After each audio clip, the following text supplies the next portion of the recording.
Let's quickly compare and contrast trademark to a copyright and patent. The thing is, if you're in business, you really want to pay attention to your intellectual property, whether it is yours or whether it is somebody else's. You need to really have a clear idea what your privileges are and what your boundaries are. Okay, so entrepreneurs who own a trademark, copyright, or patent for a product or technology have really an advantage over their competitors. But the process for obtaining this intellectual property protections can be long and complicated depending upon your patent, depending upon your intellectual property and the industry you're in. So before you start the process, it's important to learn about the differences between a trademark, copyright, and patent. So in today's conversation, what I want to do is I want to really walk you through how each intellectual property aspect can help protect your company's intellectual property in general, what exactly they protect, and where you need to apply. So let's first define the concepts we're talking about so everybody's clear on the terms here, okay? So copyrights. So copyrights are protected by the U.S. Copyright Office at the Library of Congress, while the U.S. Patent and Trademark Office will grant patent and register trademarks, okay? So here is a brief explanation of each type of intellectual property. First of all, let's talk about trademark. So when you think about a trademark, I want you to think about a phrase, word, or design that identifies your company and its goods or services. A trademark can help distinguish you from your competitors and prevent others from using your mark. There are state level and federal level trademarks, each with its own registration process. You also have patent. So a patent is a granted property right from the creators creators of a new, unique, and useful invention, discovery, or process. Patents allow you to bar others from making, using, or selling your invention. There are three main types of patents. You have utility, design, and plant. I'll go back in details later on. Now you also have copyrights. So a copyright protects original works of authorship, including songs, books, movies, articles, and much more, right? The key is that the work must exist on a physical or digital medium, such as paper, film, or a digital file. A copyright gives you the exclusive right to use the work in a variety of ways. You can reproduce it, sell it, or distribute copies. You can actually display it, you can perform it, or create other works based on your copyrighted work. And copyrights are automatic upon creation of the original work, but registration is recommended so that the copyright claim is part of the public record. Boss, welcome back to the show. It's really a pleasure to have you here. Make yourself comfortable. You are going to enjoy today's conversation.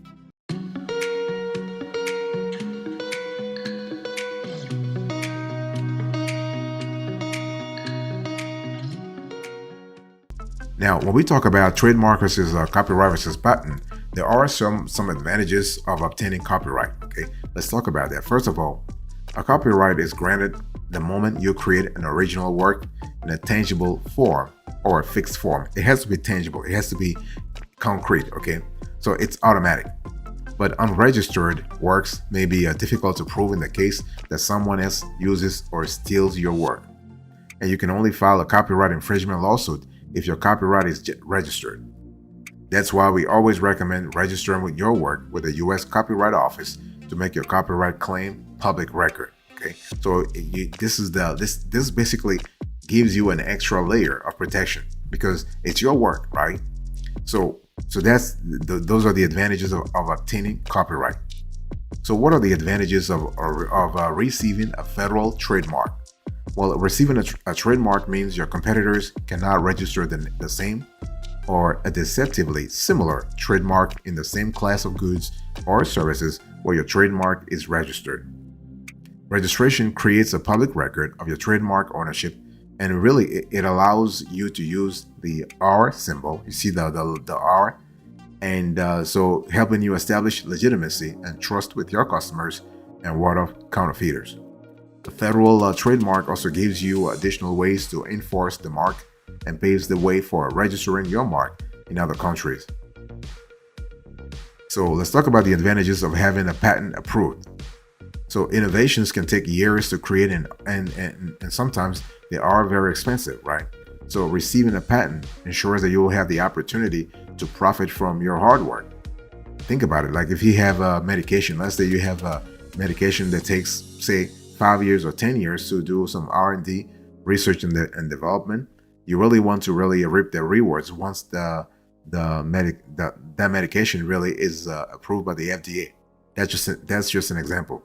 So a patent means the inventions and any related processes cannot be copied, made, or sold unless permission is given by the inventor. Very important. Boss, I want to quickly remind you of today's topic. We are having a conversation about trademark versus copyright versus patent. But we're really talking about the differences and the similarities, if any.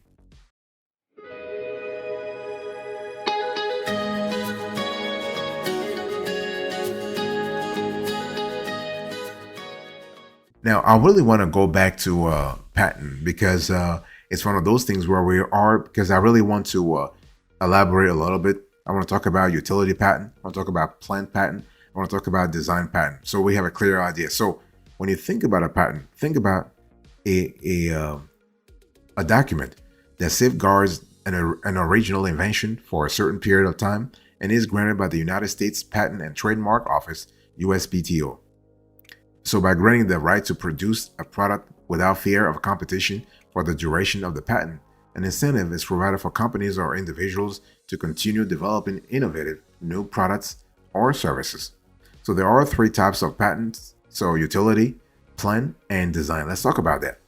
Let's first talk about utility patent. So a utility patent actually covers the creation of a new or improved product, process, or machine, also known as a patent for invention.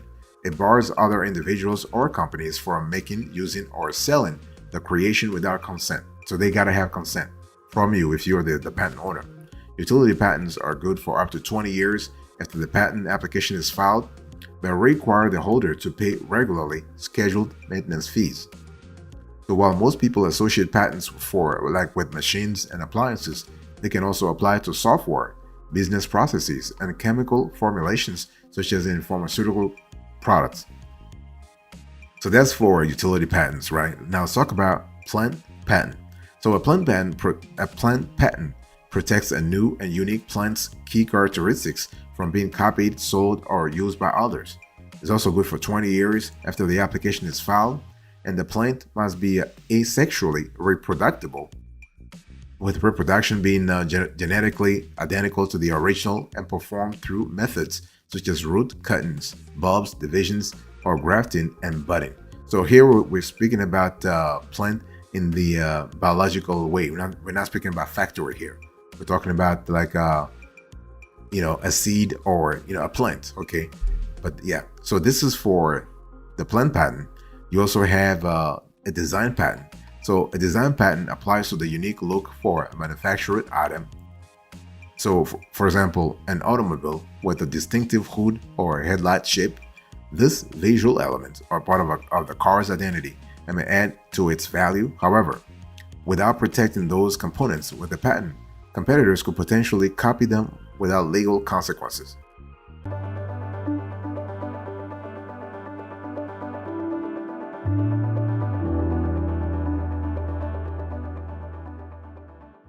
Let me really sort of summarize things for you here. So copyright versus trademark versus patent.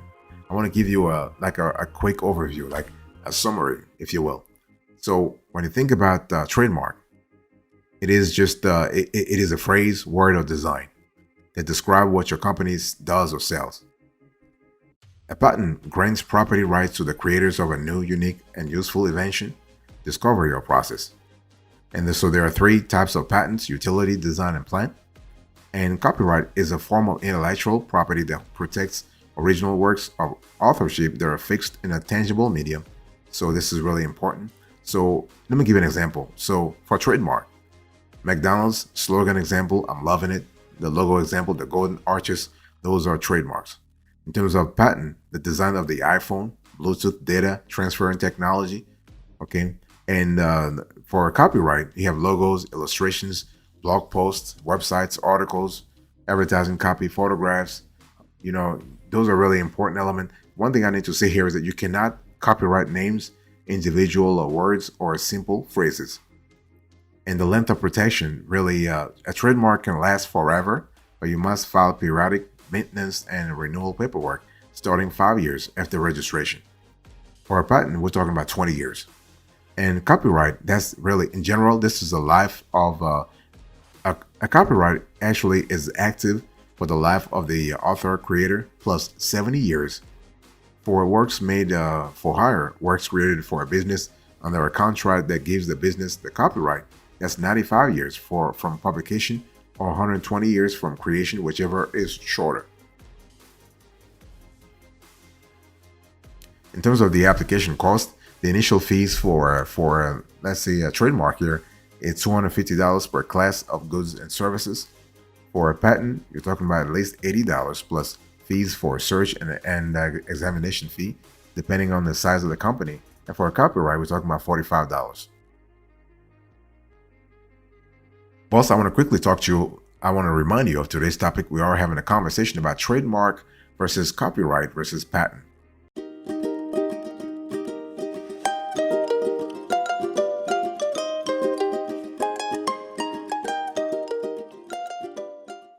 One thing I want to say here is that when we talk about patent, copyright, and trademark, at the end of the day, you got to really ask yourself, what are you trying, what goal are you trying to reach, right? If you're a business or you are an inventor or you are an entrepreneur, you got to ask yourself, what is my goal? What is the ultimate goal? Should I go for a patent? Should I go for a copyright? Or should I go for a trademark? It really depends, right? Because a patent, remember, a patent protects new inventions, processes, or scientific creations. So if you are in that category, if you have those elements in your let's say in your realm, then you might want to go for patent protection. A trademark, however, protects brands, logos, and slogans. So if you're trying to really protect your brand, logo, or slogan, you want to go for trademark protection.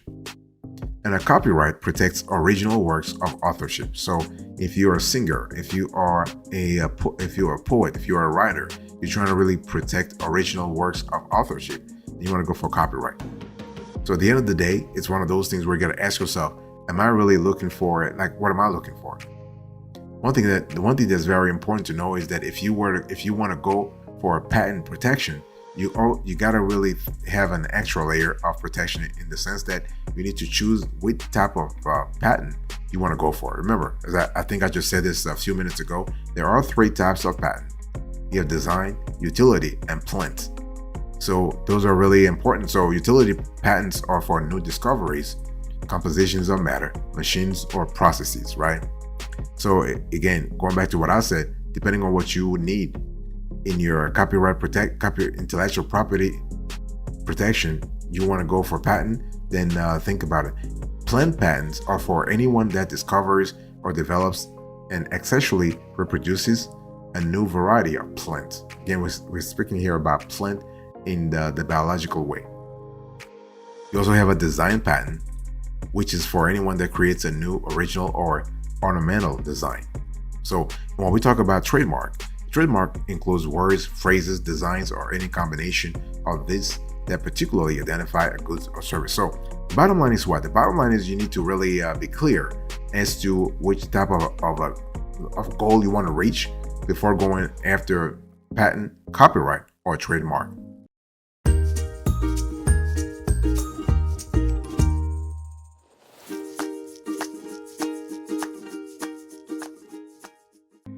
One thing you need to really also pay attention to here is the duration of the copyright, because let's talk about patent, because a lot of folks care about patent, because if you are a business or you are an inventor, you want your work to be covered, right? So the amount of time that a patent will last for you is 20 years. 20 years, for 20 years, basically you have intellectual property, you are shielding intellectual property for 20 years. And there is something called a poor man's copyright. So a poor man's copyright refers to the process of mailing yourself a copy of a work or having it notarized. People do this so that the work is time-stamped. In other words, it is easier to prove the date of creation. It doesn't mean you can skip the process of registering it with the U.S. Copyright Office, and registration is required to actually pursue any legal action in a federal court. So if simply because you do you go through the poor man's copyright process doesn't mean that you are good to go. No, you still need to make sure that you talk to authorities, because if somebody were to mess with your copyright, you really want to be able to have the opportunity to go defend yourself in court, in federal court. Okay, and you can apply for a copyright for digital content, not a problem. Some of our viewers were asking if if I have digital content, if I have something on the internet on my blog, or do I actually can I apply for a copyright? Yes. The Copyright Office provides copyright protection for various digital content, such as blog entries and short online articles. So no matter what, you're covered. And the most important thing is you need to actually register, and you need to actually register, but also do it as soon as possible.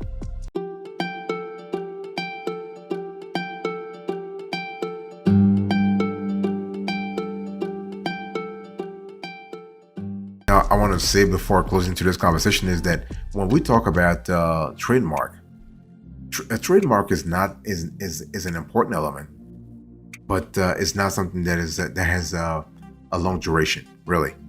And trademark actually requires a lot of maintenance, something that copyright doesn't require.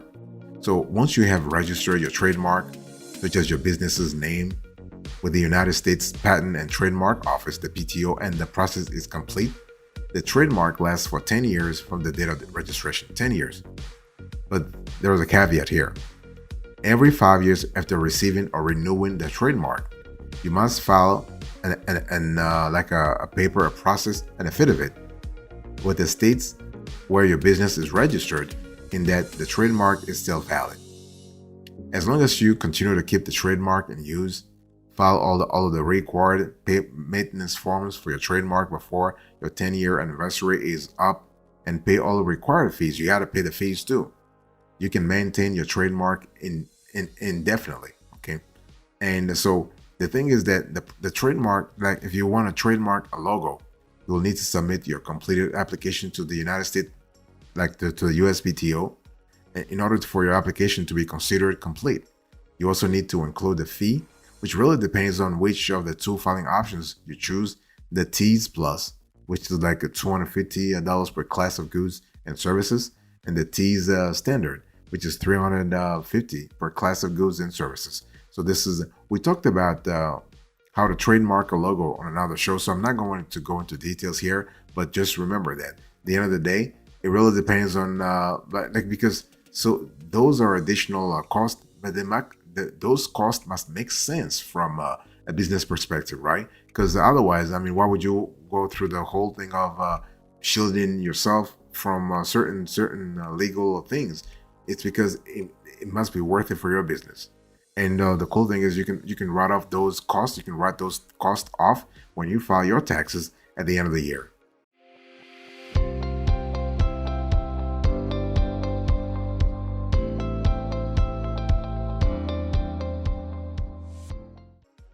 Thank you so much for your attention. I really appreciate it. Into this conversation, I was just doing a quick compare and contrast between trademark, copyright, and patent. So I really explained to you which each of those three elements are, and how long they are valid for.